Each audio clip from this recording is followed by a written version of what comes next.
Hello, all you crypto aficionados. Well, I'm still on the road, which means I probably will not be streaming tomorrow. I'll go back to streaming Tuesday, so we're going to make a couple more videos. I'm at this Timber Lodge resort. I explained it in my last video, still at Mark Twain Lake, probably heading on the road tomorrow, going back to Wisconsin. But I want to explain why you should buy crypto now, especially altcoins, because of four major factors that are going to make prices surge. The first one is the European elections. They just had them, and the EPP, which is I think is more of like a center-right party, has gained the most seats. They've gained 13 seats. And the EPP is generally pretty supportive of crypto. They're going to have less stricter policies on crypto. So that overall is great for crypto. Now, who gained seats is just as important as who lost seats. And that's a big one for crypto. And the main party that lost seats was the Green Party. And they lost a bunch of seats there. I think they only have 58 left. Obviously, I think you can guess why the Green Party wasn't good for crypto, because they really, really hate Bitcoin mining. With the loss in power from the Green Party on Bitcoin mining, they will probably no longer harass Bitcoin miners to shut down. And so I think miners can breathe a little bit easier. And this is for the next 5 years. So this covers the next entire cycle. So the Green Party going down in Europe definitely has good ramifications for basically crypto mining.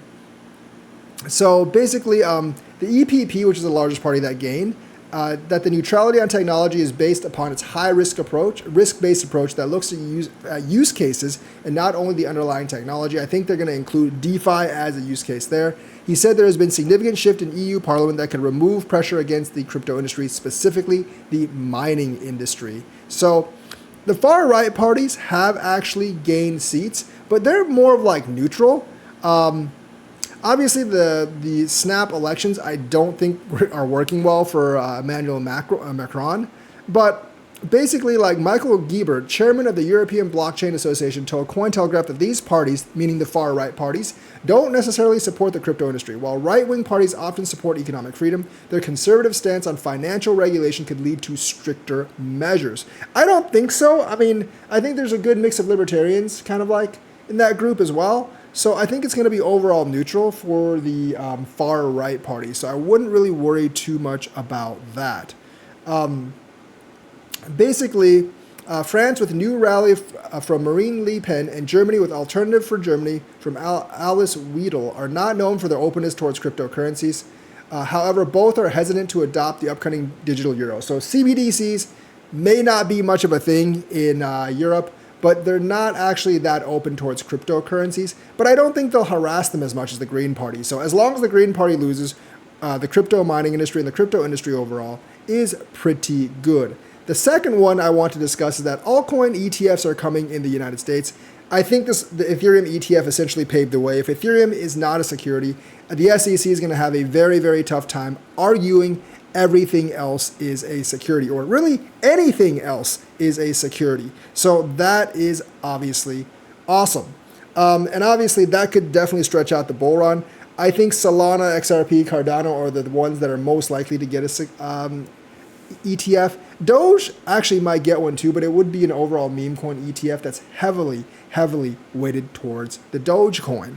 So you would look at that too, but I think those ETFs would actually give more people hope that other ETFs are coming. And when people have that hope that other ETFs are coming, they're going to buy. So right now you want to front run that and you want to buy coins in the next couple of months, because I think like you're going to see maybe if one or two ETFs come towards the end of 2025, and then into 2026 you might see more ETFs coming. That might hold off some of the altcoin bear market if a couple of those ETFs come through.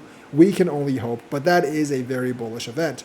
Of course, looking forward to this year, you have USA elections, and that's going to affect both parties. You see the Democrats, a lot of the Democrats voting with the Republicans in Fit 21, and I think that's going to continue even after the election, because a lot of those jobs are going to be in Democratic districts, and obviously everyone wants jobs in their district. Also, people are realizing that being so anti-crypto is not politically viable anymore. So, because of that, right now, we have a lot of stuff going for crypto, and I think like the U.S. elections are going to be another thing that pushes crypto up. I think both parties are going to be significantly more positive towards crypto. Even if Joe Biden is not super positive towards crypto, you have guys like Chuck Schumer, Nancy Pelosi, who are leaders of the House and the Senate that are going very, very pro-crypto. And I think they're going to override Gary Gensler and Elizabeth Warren because they rank ahead of them in the Senate. So I think like the U.S. on both parties is going to be more positive towards crypto.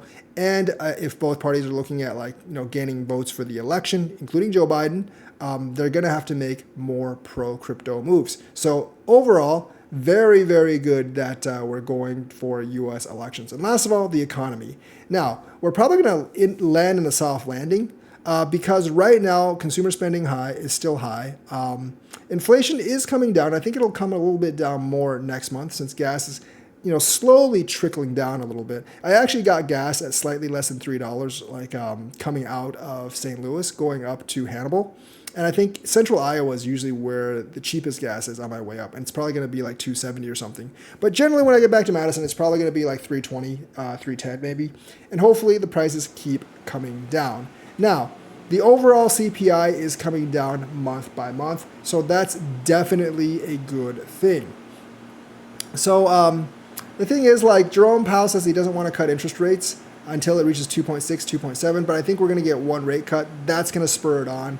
And overall, like the soft landing, I think will actually get people more confident. Now, that's not the best result. I think we need a slightly harder landing because if we do, Jerome Powell will cut rates even more. And crypto cares about rate cuts more than anything else. But the soft landing, I think, will boost people's confidence and they'll start buying crypto.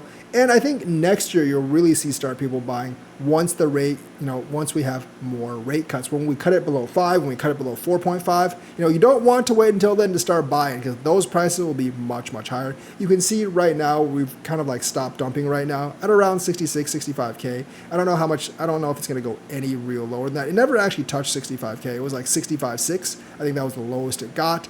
And I think that's going to be the bottom. Remember, our last dump bottom back in May was like, I think 57. So, we're seeing higher lows at this point, and that's very, very nice. And I don't think there's going to be any economic bombshells coming our way. So those are the 4 reasons that crypto is really good right now, and you should actually consider buying a lot of coins because not buying them means you're going to have to buy them at a higher price later. So that's the news for today. Let me know what you think. Like and subscribe, hit that bell notifications button. Thank you, and have a nice day.